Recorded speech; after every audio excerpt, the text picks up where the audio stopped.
Pas nous. Et ce monde, c'est Le jeu vidéo. le jeu vidéo. Le développement. Exactement. Pas le gameplay, ça va. Mais les coulisses. Comment les jeux vidéo sont conçus et comment on résout des problèmes techniques. Moi, un truc que je trouve hyper marrant avec le jeu vidéo, c'est que bon, déjà, c'est visuel, ça parle à tout le monde, mais surtout, j'ai l'impression que souvent, c'est un peu à la pointe, c'est obligé d'être à la pointe sur plein de sujets.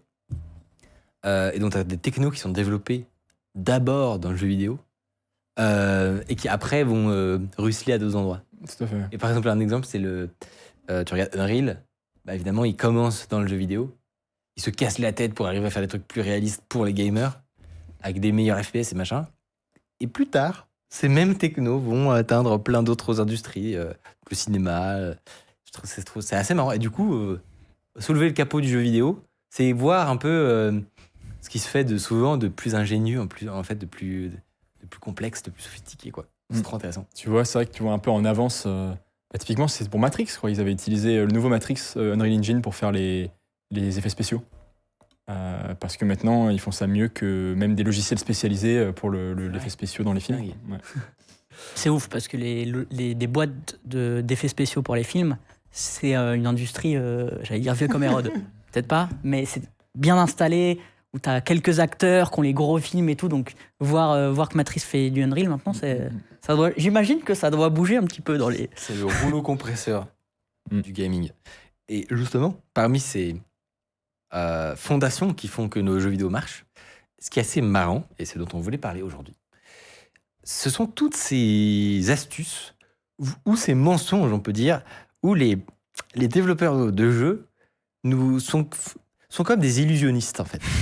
Et nous manipulent, mais évidemment pour notre bien, pour rendre notre expérience meilleure. Toujours Presque toujours. Toujours Presque toujours, hein. Presque toujours.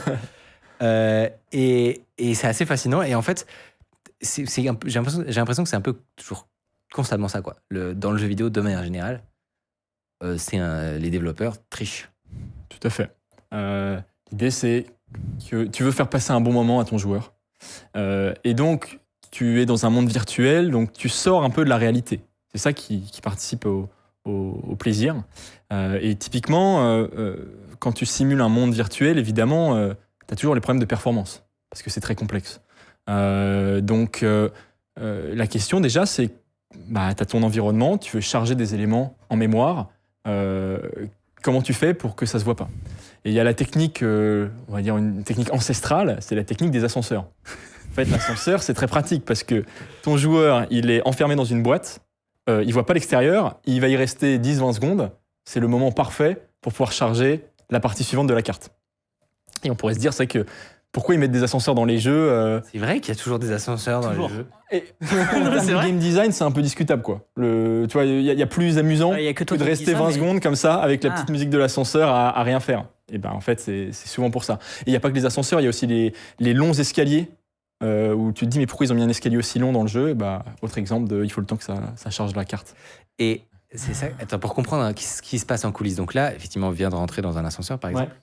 Eh bien, ce que le développeur est en train de faire en arrière-plan, c'est quoi exactement pour comprendre? L'idée, alors, si tu veux passer la première plutôt, l'autre vidéo sur l'ascenseur, parce que celle-là, il y aura une petite astuce après. Ouais, ici. L'idée, c'est, donc, tu es dans une partie de la carte qui est bien chargée, et puis tu veux amener le joueur dans un autre endroit. Tu veux pas que tu aies tout le temps tout l'environnement qui soit chargé dans la mémoire de ta carte graphique, parce que c'est beaucoup trop lourd. Donc, pour comprendre ce qui se passe concrètement, tu as plein d'objets 3D, en fait. Ouais. Qui décrivent la forme des objets, leur texture, ce qu'il y a dedans.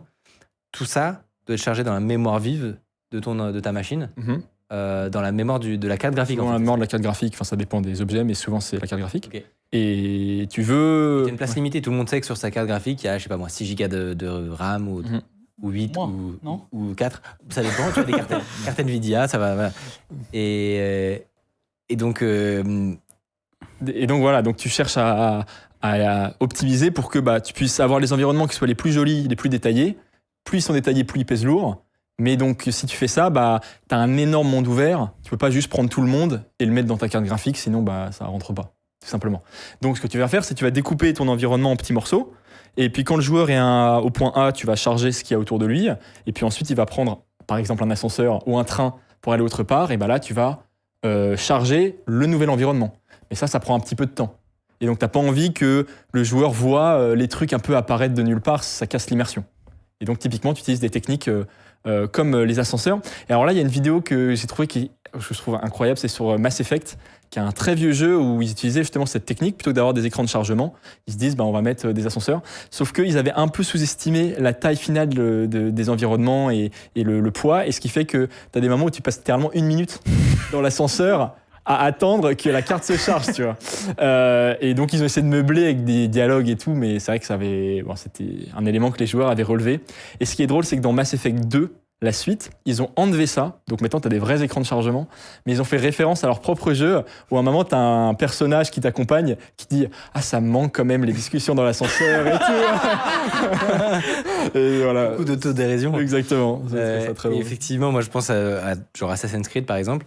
Eux, pour le coup, ils vont assumer l'écran de chargement typiquement et tu vas être dans un monde infini là où tu peux courir dans tous les sens, mais en fait, il se passe rien. En réalité, ce qui est en train de se passer, c'est qu'ils sont en train de charger. En gros, schématiquement, on peut s'imaginer que les textures sont en train d'être prises du disque dur et envoyées au GPU. Et pendant ce temps-là, on attend quoi. Exactement. Ouais. Et il y a des jeux qui d'ailleurs n'ont pas trouvé de solution. C'est genre Minecraft.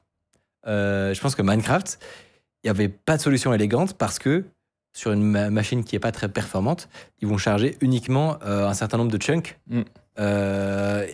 Et donc ça peut être assez proche. Et donc tu vas voir au fur et à mesure que tu marches, tu te rends compte que tu es dans une bulle où ne se charge que ce qui est autour de toi finalement. Ouais. C'est pas très élégant. Et je pense que c'est aussi parce que c'est un choix. Dans Minecraft, tu peux être en le mode dieu où tu te déplaces hyper vite parce que c'est un jeu de construction et que tu veux pouvoir. Et donc de toute façon, il n'y a pas vraiment de bonne solution parce qu'à partir du moment où le joueur peut se déplacer extrêmement vite, un moment il va aller trop vite pour la vitesse. Il va sortir de la charge. carte chargée. Exactement. Et donc ils ont assumé, enfin il a assumé parce que il était seul au début, Notch, de faire que tu vois le chargement. Et il me semble dans les options d'ailleurs tu peux choisir le nombre de chunks que tu charges.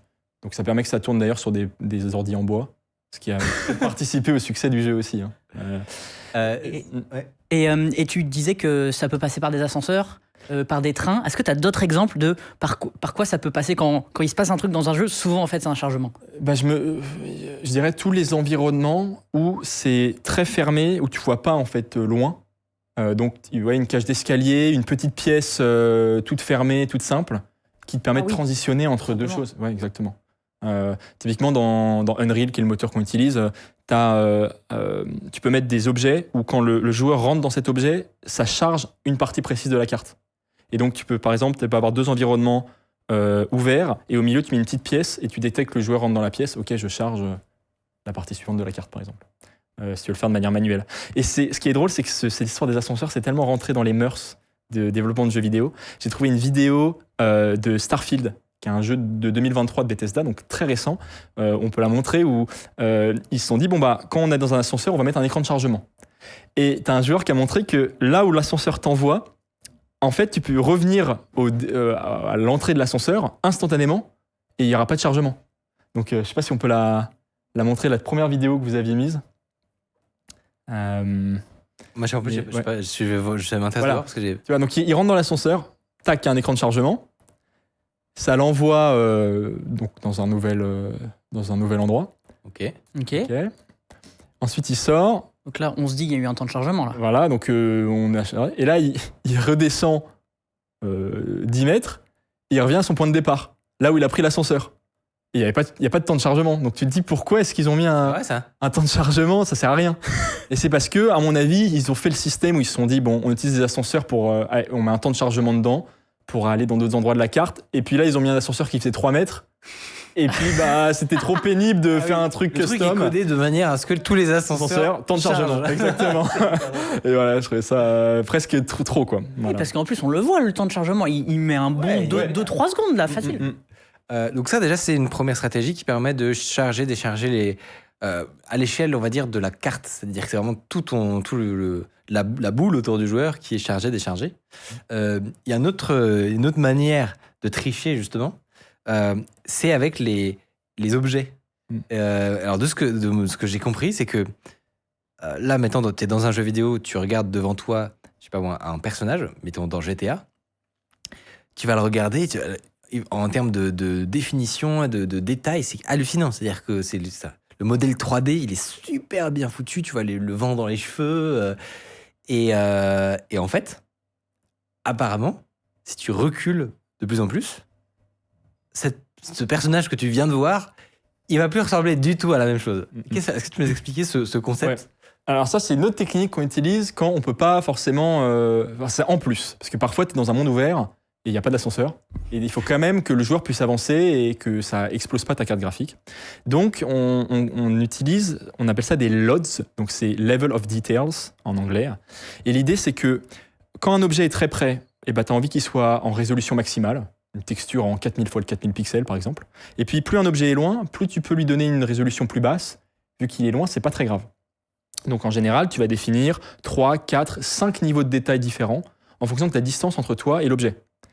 Et tu peux même aller plus loin en utilisant ce qu'on appelle des imposteurs, où l'idée c'est que quand l'objet est suffisamment loin, au lieu même d'avoir un objet 3D, tu vas juste afficher une image. Ok. Une texture. 2D. Voilà, une image 2D. Et en fait, vu que tu es super loin, l'image, elle suit ta caméra et ça marche. C'est juste qu'en théorie, si tu lançais un objet dessus, ça rebondirait pas. Enfin, il n'y a plus l'effet 3D. Mais l'objet est tellement loin, c'est un fantôme. C'est le fantôme de Un imposteur. Je trouve le nom est vraiment bien choisi. Énorme. Donc là, typiquement, mon exemple de GTA, ce personnage ultra détaillé, si on regarde dans les fichiers du jeu, en fait, il est en 5 fois. Alors souvent, il est en une fois et tu as un algorithme que tu prédéfinis pour créer ces fameux LOD. Donc tu vas lui dire, divise-moi la taille de ma texture par 2 et fais une interpolation de pixels, par exemple. Tu as plein de techniques pour justement éviter d'avoir la texture en 5 exemplaires, mais l'idée est la même. Mais si je pouvais, donc, là je recule de ce personnage dans GTA, de 200 mètres, si je pouvais me téléporter instantanément, qu'est-ce que je verrais? Tu verrais la texture qui change le temps que ton moteur détecte que, en fait, tu es suffisamment proche, il faut que je charge un nouveau LOD. Et tu verrais l'ancienne, et l'ancienne, ça ressemblerait à quoi de près? Un jeu des années 90, dans l'idée, mais c'est vraiment ça. Basse résolution. Tu verrais Lara Croft. C'est ça, comme à l'époque, ouais. Avec les triangles. Avec 4 triangles. Est-ce que quand vous êtes développeur, vous pouvez justement avoir ce mode où vous voyez le jeu en divisé par 5, tu vois? Hyper simple, ouais. Tu as juste à lui dire force-moi LOD 5 sur tous les objets. Et tu auras des objets très laids. Et du coup, tu passes un mauvais moment. C'est un autre style, quoi. C'est un style plus rétro. Il paraît que c'est justement cette histoire d'imposteur, c'est peut-être typiquement ce que tu peux faire avec le terrain le terrain qui est à longue distance. Dans mes souvenirs, quand on avait des décors virtuels dans l'émission, tout ce qui était montagne au loin, il nous expliquait que c'était pas forcément qu'on faisait pas forcément ça en 3D en fait. Tout à fait. On mettait un PNG quoi. Les montagnes, nuages. En général, c'est une surface aussi, parce que ça coûte beaucoup moins cher. Et effectivement, t'as pas besoin de simuler la physique sur une montagne qui est au loin, donc objet 2D. Ouais. Mais j'imagine que si tu te déplaces dans la map, pour que ce soit pas trop bizarre, l'image elle doit te suivre, non? Tout à fait. Donc en général, pour un objet, tu vas avoir un imposteur. En fait, t'as 8 textures. Une par angle, enfin tu divises ton 360 degrés en 8 fois. Ah quand même, donc c'est plus intelligent que... C'est toujours plus intelligent. C'est pas juste un truc posé comme ça. Non, c'est 8 images. Et donc parfois tu vois d'ailleurs l'objet au loin qui change d'un coup, parce que c'est passé de l'image degré de 0 à 30 à l'image suivante. Et ça, je l'ai déjà vu. Sur les arbres, je pense, en général, non? Je sais plus, mais ça me parle. Tu sais, d'un coup, t'as l'impression d'un mini glitch sur un truc au loin. Ouais. Et d'ailleurs, j'ai une vidéo qui montre exactement ça. Je peux charger la première vidéo sur le... Voilà, regardez. Alors, regardez à gauche, donc ça, c'est un environnement de fragments, donc le jeu qu'on développe chez Studio 21. Et ça va faire une boucle, normalement. La vidéo va rejouer. Regardez bien le sarcophage qui est à gauche. Au milieu à gauche. C'est très fin. Tac. Vous l'avez pas vu? Attends, le sarcophage qui est à gauche. Attends, je vais vous montrer une vidéo où ça monte beaucoup mieux après. Ouais, qui est juste à gauche. Je pense que c'est trop loin, vous n'arrivez pas à le voir. Alors, ça se voit pas d'ici. Maintenant, si tu peux mettre la deuxième. Parce qu'en fait, en gros, quand tu te rapproches suffisamment, il passe d'un LOD à un LOD plus précis parce que tu deviens plus près. Mais là, j'ai une vidéo où on colore les objets en fonction du LOD qui est affiché. Donc en blanc, c'est 0, en rouge, c'est 1. Et hop. Ça se voit pas du tout, alors que c'est juste à côté. C'est juste à côté. Donc tu vois, le sarcophage rouge à gauche, Là, il vient de changer. Voilà, et celui au-dessus, tac, il devient blanc. Donc, c'est-à-dire qu'il est passé du load 1 au load 0. Typiquement, la taille de ta texture a doublé en termes de qualité, mais c'est fait d'une manière un peu subtile. Et tu remarques d'ailleurs dans la vidéo, c'est que typiquement, par exemple, les sols et les statues, ils sont tout le temps en blanc. Parce que les sols, c'est des plans, donc tu n'as pas vraiment d'intérêt à faire des optimisations. Et les statues, c'est des objets très grands que tu veux voir de très loin et que tu veux qu'ils soient toujours beaux de très loin. Donc pareil, on se limite, on fait qu'un seul load ou alors... Donc tu as des règles différentes suivant ce que tu veux montrer ou pas montrer. Ouais. Ah, et c'est toi qui choisis. À l'inverse, les petits objets qu'il y a sur le sarcophage, vous voyez qu'ils sont en bleu ou en vert. Bleu, c'est 3 ou 4. Parce que c'est des petites bougies, en l'occurrence, qu'on a faites. Et c'est en fait, tu t'en fous que la bougie... C'est un objet qui est tellement petit, si elle n'est pas très détaillée, même à 5 mètres, pas grave. Oh là là, c'est vraiment du coup un taf d'optimisation de malade. Et tu choisis à la main Les catégories de... En gros, Voilà. c'est le moteur qui fait un peu... Ça t'embrouille aussi. T'as une méthode automatique et ensuite tu viens changer à la main. Typiquement, par exemple, tu as une carte avec... je sais pas, un grand arbre en plein milieu de la carte, pour faire référence à des jeux connus. L'arbre, c'est un élément tellement important que tu n'as pas forcément envie qu'il change d'aspect. Donc là, tu vas lui dire, bon, bah lui, je vais lui mettre très peu de... On n'y touche pas, parce que c'est tellement important et tu veux que de loin, ce soit joli. Donc tu vas venir un peu rajouter ta patte manuelle par-dessus les choix du moteur, qui sont des choix automatiques. Ok. Tu nous disais dans une précédente vidéo que un des trucs super importants dans un jeu pour qu'il rentre bien d'un point de vue esthétique, c'est la lumière. C'est marrant, c'est comme dans la vidéo, d'ailleurs on dit souvent la même chose. La lumière, c'est le plus important devant tout le reste. Et justement, à propos de l'ambiance, de la lumière je sais pas comment on appelle ça, de l'atmosphère, il y a des douilles aussi. Par rapport à l'optimisation de la performance. Est-ce que tu peux nous expliquer? Ouais, alors la lumière, c'est, comme tu dis, c'est l'élément majeur pour que ça rentre bien. Et simuler de la lumière de manière réaliste, c'est extrêmement cher. Donc la manière dont c'est fait en général, on appelle ça du ray tracing. Je pense que le terme, vous l'avez entendu 40 fois. C'est tu as ta caméra qui représente la vision du joueur et tu envoies des rayons de lumière dans plein de directions différentes. Et tu regardes où ces rayons tapent et rebondissent. Donc tu simules comme des vrais rayons de lumière qui viennent taper et éclairer. Et ça, c'est super cher parce que tu dois simuler des centaines de rayons à chaque tic, donc 60 fois par seconde, typiquement pour un jeu classique. Et donc... Quand tu dis cher, c'est cher en performance. Cher en performance, oui. En coût de processeur. D'accord. Ou de carte graphique, enfin, processeur en général. Calcule en fait tous les rebonds en calculant les angles. Tu fais une simulation physique qui coûte beaucoup trop cher pour le GPU. Exactement. Et donc, tu te dis, il y a quand même une petite observation qu'on peut faire, c'est que la plupart des objets dans un monde virtuel, ils sont statiques. Un mur, ça ne se déplace pas. Et la plupart des sources de lumière, elles sont également statiques. Donc, la simulation de ma lumière qui ne bouge pas sur un mur qui ne bouge pas, c'est toujours la même. Donc, pourquoi la recalculer des millions de fois? On peut la faire une fois et enregistrer cette information quelque part. Et ça, c'est ce qu'on appelle le baking. Je me suis toujours demandé ce que ça voulait dire, ce truc. Et tu te dis pourquoi ils appellent ça pâtisserie, quoi. Parce que l'idée, c'est de venir, entre guillemets, cuire l'information de la lumière dans la texture.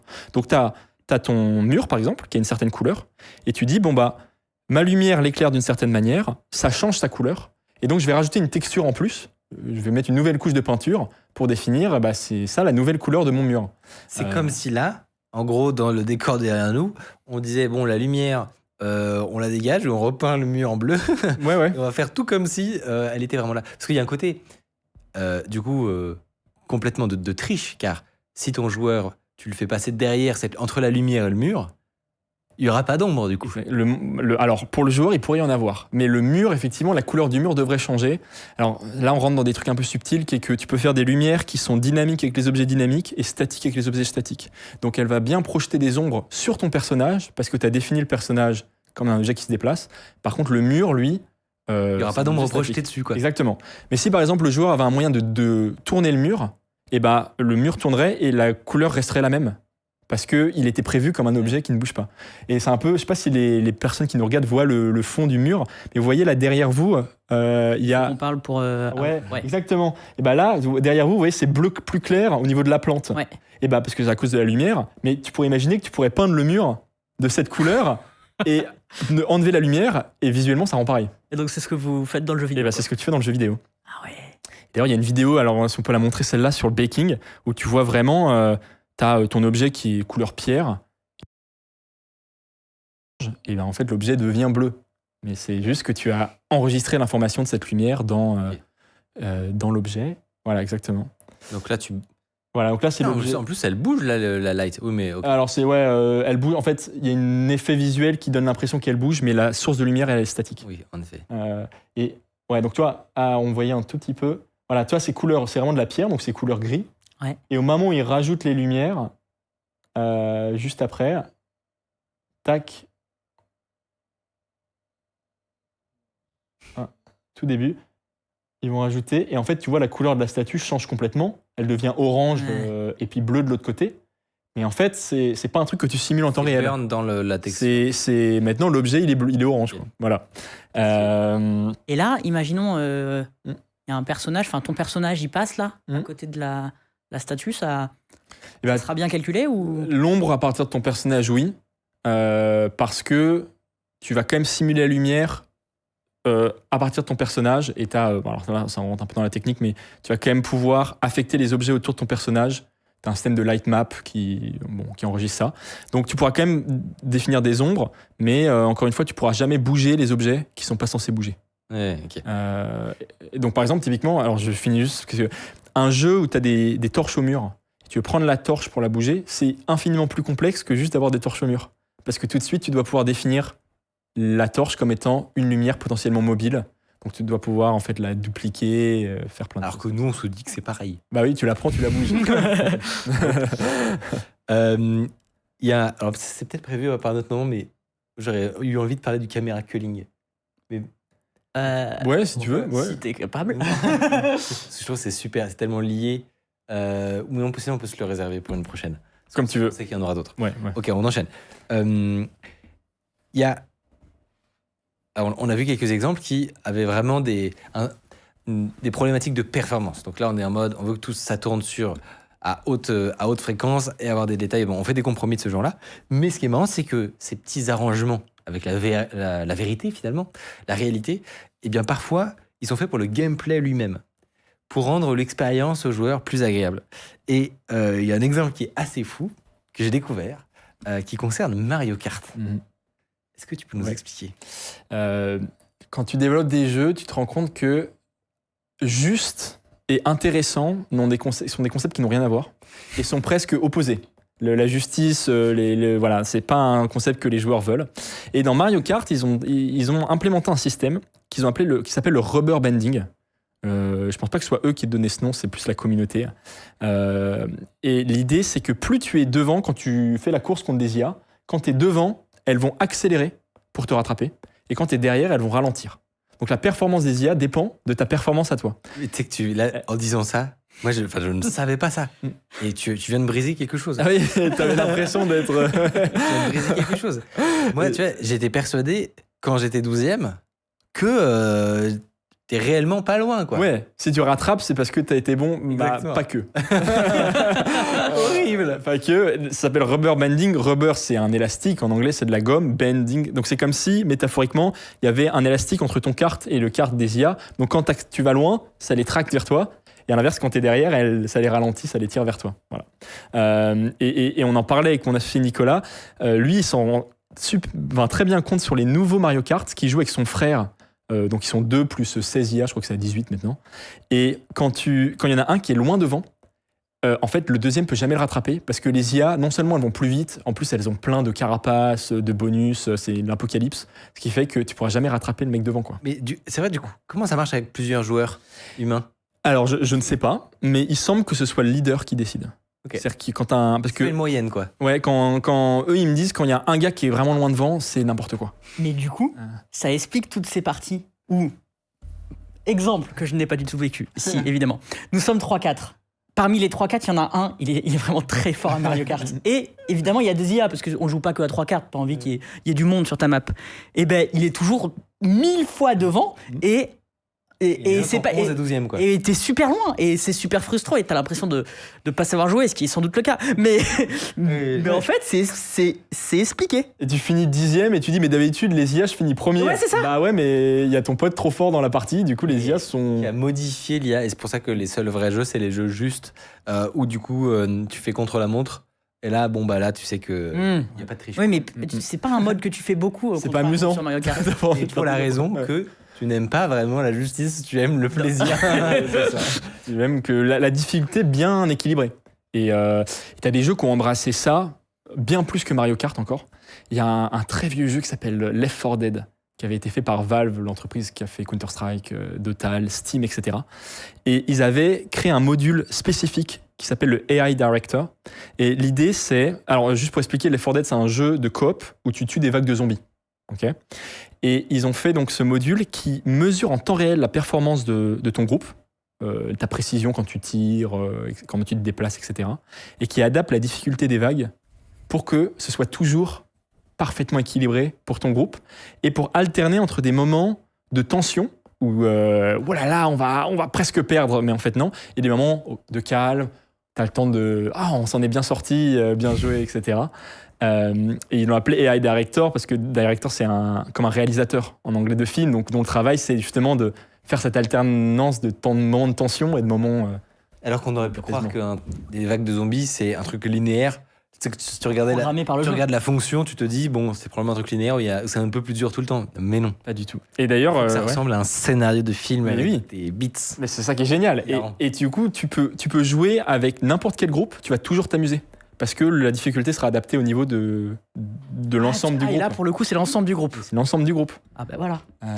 Donc là, c'est assez bien fait. Et c'est un jeu qui est réputé encore aujourd'hui pour à quel point il est bien fait de ce côté-là. Il est agréable à jouer parce que tu as toujours l'impression de t'amuser dans les 4 Dead.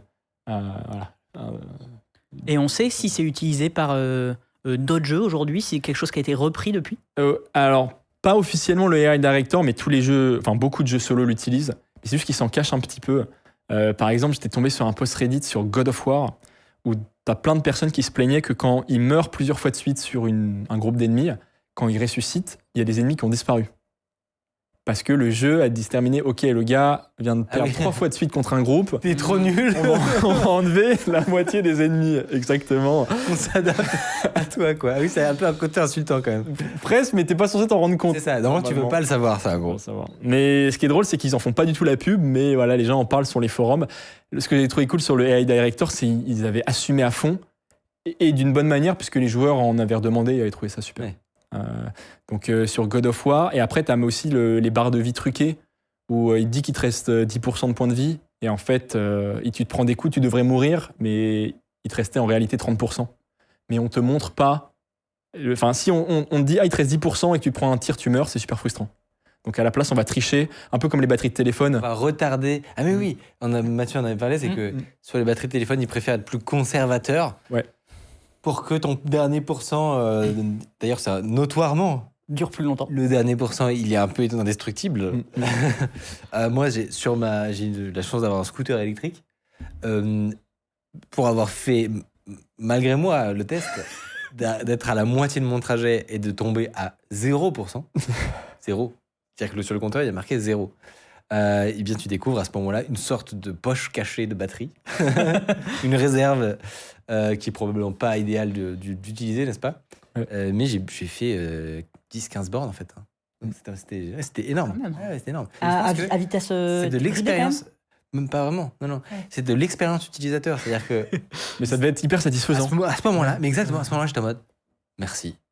Vous êtes des génies. Merci de me mentir en permanence. Voilà. Pareil sur les jeux. Ouais. Et donc là, effectivement, sur la barre de vie, c'est classique. C'est classique sur les jeux solo.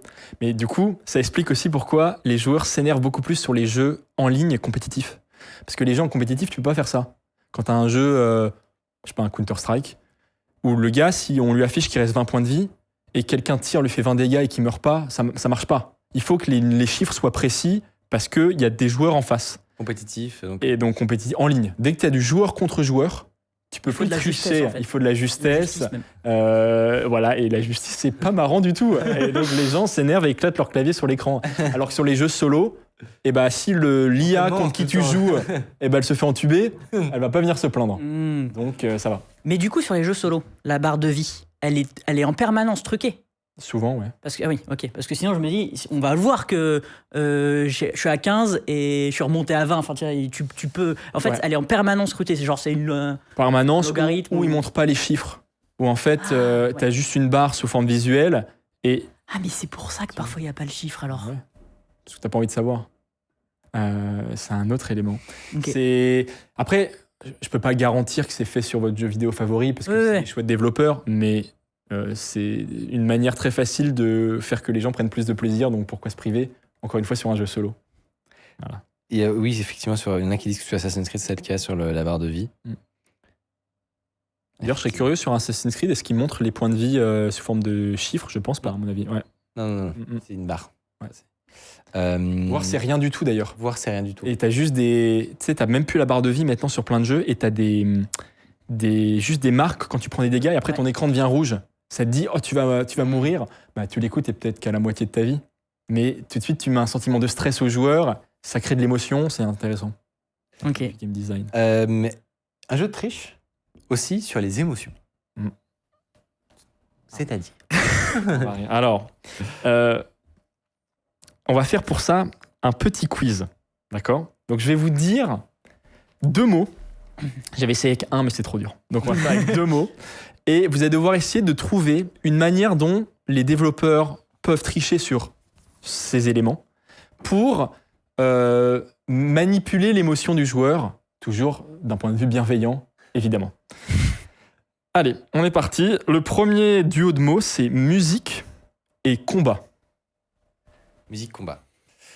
Oh, tu peux stresser le joueur, a priori, en mettant une musique un peu vénère. C'est sur, Moi, un truc Ouais. que j'ai déjà entendu, mais d'ailleurs, je me rappelle qu'il y a déjà dans des vieux podcasts des internets, ils faisaient des blagues sur ça, mais dans pas mal de vieux jeux, si tu arrives dans un endroit qui est tout calme et qu'un ennemi s'apprête à arriver, tu avais une musique spéciale Ah oui. qui arrivait en avance en mode. Et tu peux savoir qu'il va y avoir un combat. Ouais, c'est ça. Hmm. Mais du coup, pas très subtil. Enfin, le truc en mode, tu sais exactement qu'il va se passer un truc. Et donc, ça te permet de te préparer, j'imagine, de faire monter la tension.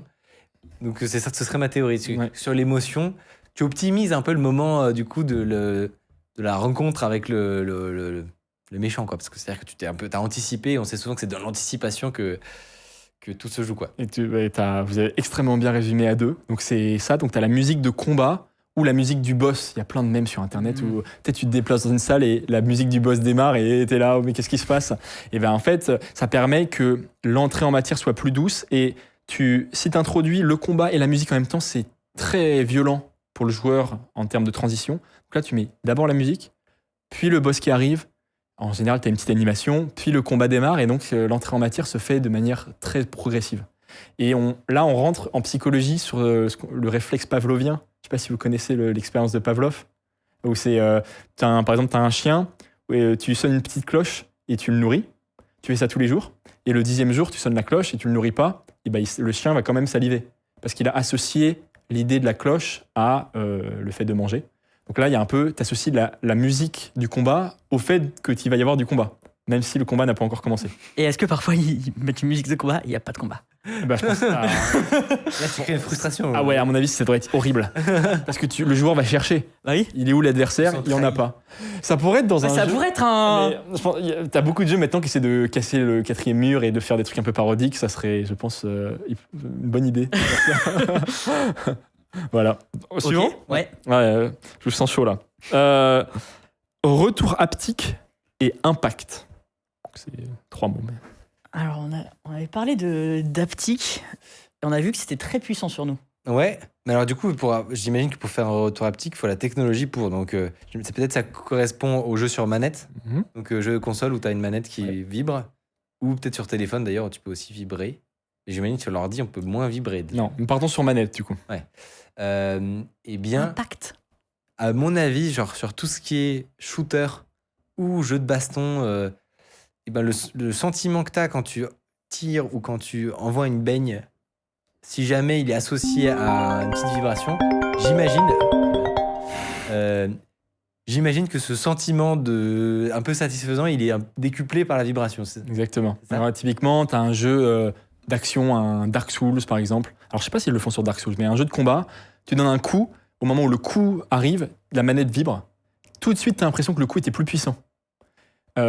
Et ça peut se comprendre sur une attaque avec l'épée, parce que dans la vraie vie, effectivement, tu tapes sur un truc, un mur, ton épée, elle va vibrer. Mais ce qui est drôle, c'est que parfois, ils le font sur des choses qui n'ont aucun lien avec une vibration. Par exemple, il y a un jeu qui est sorti qui s'appelle Returnal, qui est sorti récemment, où ils sont à fond sur l'haptique. C'est tout le pitch de leur jeu. Et quand la pluie tombe dans ce jeu-là, tu as des micro-vibrations de ta manette. Ce qui est fondamentalement un peu débile, puisque la pluie ne vibre pas tes mains. J'ai redit le contraire. Mais les gens disent c'est génial. Ça te met tout de suite dans l'immersion, tu as l'impression de faire partie de cet environnement, etc. Ouais. C'est marrant. Ça te connecte plus physiquement, en plus de la vision. En fait, t'as décuplé les sens. Vision et son, et ben maintenant tu as le toucher en plus, quoi. Trop bien. Voilà. Et alors le dernier, il est un peu plus dur. Imprécision et bouton. Précision bouton. Est-ce qu'on parle des boutons dans le jeu ou des boutons pour contrôler le Des jeu? touches de clavier, typiquement. Précision. Bah, je me demande s'il n'y a pas des astuces, justement. On en a un peu parlé sur le clavier de l'iPhone, par exemple, où ils ont fait en sorte que, malgré que tu ne tapes pas avec ton gros doigt sur le petit iPhone, on parle des tout premiers, malgré que tu ne tapes pas de manière précise, il y a un algo qui vérifie si t'es juste à côté, qui te corrige ta trajectoire de doigt, finalement. Alors, donc ça pourrait être effectivement sur les touches elles-mêmes. C'est vrai que sur un clavier, plus compliqué parce que les touches existent. Maintenant, pensez plus à un truc en lien avec le rythme d'un jeu. Avec l'enchaînement. Ah, genre un Guitar Hero, un Beat Saber. Par exemple, Non. mais ça se fait sur tous les jeux. Nous, on l'a, par exemple, ce truc-là. Ah ouais. Ouais. Ben, j'imagine que quand tu dois... Enfin, quand tu dis... Tu as un moment où tu dois avoir des séquences parfaites, tu vas peut-être corriger les inputs du joueur pour lui donner un petit... Pour lui donner... Mais comme le aim assist, un peu, finalement. Alors, c'est dans une autre catégorie, mais... Ouais. C'est-à-dire que tu visais juste à côté de la tête, mais tu es sur une manette, donc on t'aide un peu, quoi, et on te bouge ton curseur. C'est un truc comme ça? Ouais, ou alors, parfois, il y a des mécaniques dans des jeux où il faut que tu sois pile en rythme pour appuyer sur A au bon moment, quoi. Ouais. Mais j'imagine qu'en fait, le bon moment du A, d'un point de vue informatique, il est quasiment impossible pour un joueur. Donc, en fait, il y a sans doute comment on appelle ça, une hystérésis, là, enfin, une tolérance, quoi. une tolérance. Ouais, merci. ouais. Donc là, tu penses à des QTE, des trucs comme ça. Ouais. Mais en fait, c'est beaucoup plus général que ça. C'est dans à peu près tous les jeux, tu as des délais entre tes actions. Tu peux pas, un jeu de combat, tu peux pas enchaîner 2 coups de poing avec un quart de seconde d'écart. Il y a peut-être une demi-seconde entre 2 actions pour qu'il y ait un rythme. Sauf que le joueur, il peut pas taper la touche exactement au bon rythme. Donc, normalement, s'il n'y avait pas de système, je sais pas, il donne un coup de poing et puis il appuie un tout petit peu trop tôt, ça marche pas et le coup de poing part pas. Donc, il est obligé d'appuyer une deuxième fois. C'est pas agréable. Donc, on implémente un système qu'on appelle un input buffer. Donc buffer, c'est un peu une mémoire, hein, input, les touches. L'idée, c'est que si le joueur appuie et que c'est un peu trop tôt, tu vas enregistrer la dernière action qu'il a demandé et tu vas la déclencher dès qu'elle est possible. Très smart. Voilà. Alors la question, c'est de combien de temps tu fais cet Parce input que si buffer. tu le fais trop, il y a un moment où du coup, tu appuies sur une touche, et là, genre 2 secondes après, tu as un truc qui se Exactement. passe. Trop bizarre. Mais donc, tu as une sorte d'entre-deux, ou une tolérance justement, où si t'es trop rapide, tu peux voir ton action 100 millisecondes après, j'imagine, ou un truc comme ça, Voilà. quand même. Et donc du coup, en fait, ce qui est amusant, c'est que tu te rends compte que le joueur, naturellement, parce que s'il appuie trop tard, bah, il se fait avoir. Maintenant, s'il appuie trop tôt, si tu as l'input buffer, ça fait un combo parfait. Et donc, naturellement, les joueurs se mettent à appuyer un tout petit peu plus tôt que normalement, parce que leur cerveau intègre ce phénomène. Et du coup, c'est très agréable, parce que tu as l'impression que ton personnage, il enchaîne de manière totalement fluide. Optimal. Alors que c'est juste que tu as anticipé et tu as un système qui te permet de... T'as une petite béquille qui Ouais, t'aide en à être plus. parfait, quoi. Ouais. Très stylé. Ça existe depuis combien de temps, ça? Bah, je sais que sur World of Warcraft, ça y était, Ah oui, donc c'est vieux. donc c'est vieux. Ah ouais. Mais je sais pas si ça y était, j'ai pas joué au tout début. Mais ça fait plus Ouais. 15 ans que ça existe. Et ça fait une différence énorme. Nous, on avait essayé de le désactiver un moment juste pour le Ouais. fun. Oh. Les gens, ils disent, mais je comprends pas, j'appuie sur les touches, ça fait rien. Maintenant, c'est juste que t'es nul, mais qu'on t'aide normalement. T'es Voilà. pas un robot. Et donc, Non, ouais, t'es pas un robot. Et on l'a changé plein de fois, la durée. Parce que c'est assez fin. Et tout le monde n'est pas d'accord sur... parce que, par exemple, il y a aussi le côté de... t'appuies sur une touche et une autre, est-ce que tu veux que la nouvelle touche remplace l'ancienne? En général, oui. Mais il y a des personnes que ça peut gêner parce qu'ils ont l'impression d'avoir mis une file d'attente. Donc une action puis une autre. Et du coup, la deuxième, tu l'as mis en premier, ça les perturbe. Ah ouais. T'as d'autres personnes qui disent, ah bah non, j'ai appuyé sur un truc, j'ai changé d'avis. Donc je veux que la deuxième vienne en premier, tu vois. Donc il y a plein de débats autour de ça. Si. Ouais. Et c'est combien de temps tu disais ça débat et tout, mais c'est de l'ordre de combien de temps? On a mis 0,15, je crois. Secondes. Donc 150 millisecondes. Ouais. Ok, oui, c'est. Mémoire, c'est. Petit bonus de fin que je me suis gardé, du coup, c'est que on a parlé un peu de shooter. Donc typiquement ce genre de jeu, tu es en vue à la première personne. Et donc tu vois dans ton écran, on va dire un certain angle de vue qui pourrait te laisser penser que si tu te retournes très vite, tu verrais des choses normales. Mais en fait, non.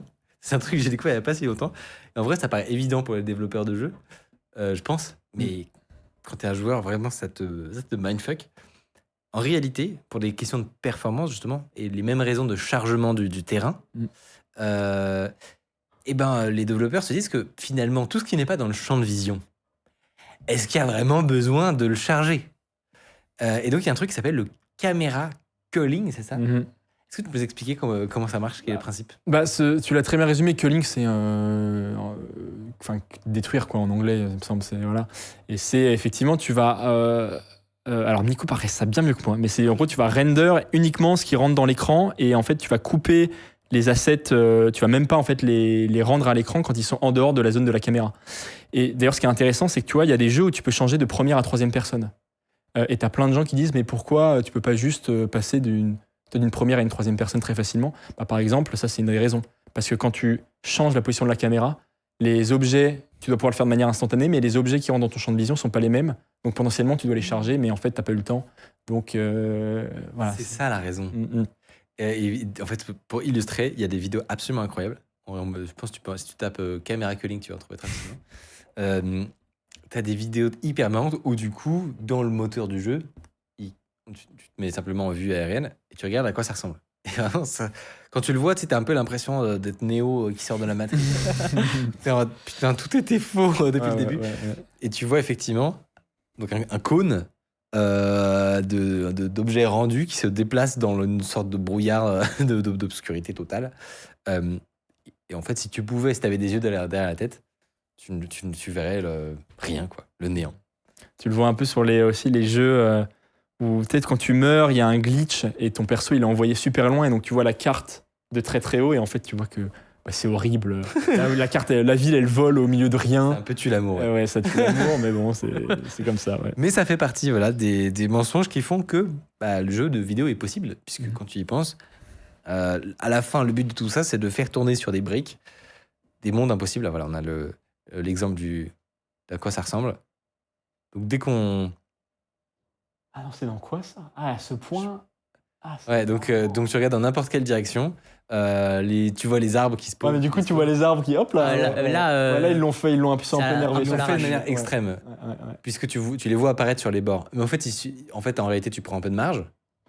Tu prends quelques degrés de marge sur la vision pour anticiper le mouvement de l'utilisateur, quoi. Bref, je trouvais ça hyper marrant à voir. Merci beaucoup. Avec plaisir. C'était quelques exemples. La réalité, c'est qu'il y en a plein d'autres de ce genre. Et que si ça vous intéresse et si ça vous plaît, on pourrait en refaire d'autres. Il y en a plein dont on n'a pas parlé, donc ce serait vraiment très très cool. Et tout ça, toi, tu l'apprends en bossant sur ton jeu. Tout à fait. Tu nous as dit tout à l'heure, et je trouve ça intéressant, que pour toi, un des enjeux majeurs, c'est là dans les prochains mois sur ton jeu qui s'appelle Fragment. Avec un S. Oui, c'est important. Oui, parce qu'il y en a un autre, il n'y a pas de S, donc je précise. Et donc, en une phrase, en gros, c'est quoi ce jeu et qu'est-ce qu'on peut faire pour t'aider? En une phrase, c'est quoi ce jeu? Si vous aimez les jeux d'aventure en multijoueur, dans un univers un peu fantasy, inspiré de la mythologie celtique, vous pouvez aller Wishlist, c'est le plus simple pour nous sur Steam. Vous allez sur la page, vous verrez, c'est l'icône, la petite capsule. C'est un mec avec un œil violet, c'est marqué Fragment Arena. Et vous pouvez cliquer. Et wishlist, ça nous aide beaucoup. Et le prochain rendez-vous, c'est tout début 2026, donc dans quelques mois. Il y a la PVP Fest sur Steam, qui est une célébration de tous les jeux, joueurs contre joueurs. Et ben, si on sera là, et si vous voulez venir jouer et tester notre jeu, vous êtes les bienvenus. Excellent, trop cool. Et ben merci beaucoup Martin. C'était trop bien. Ouais. Et j'espère dans 3 mois. Ah, c'est vrai ça. Non, c'est quand on a l'inspiration. Et sur ce, c'était la fin de cette journée de tournage de Lanscore. J'espère que vous avez apprécié. Et on se retrouve au moins dans un mois du coup. Peut-être avant, peut-être pas, mais au moins dans un mois. Et sur ce, le 16. Voilà. Si les gens veulent noter la date, il me semble que c'est le mardi Exactement. 16 décembre. Si c'est bien un mardi. Très bon après-midi à vous et Bye bye. bye bye. Tchuss. Salut.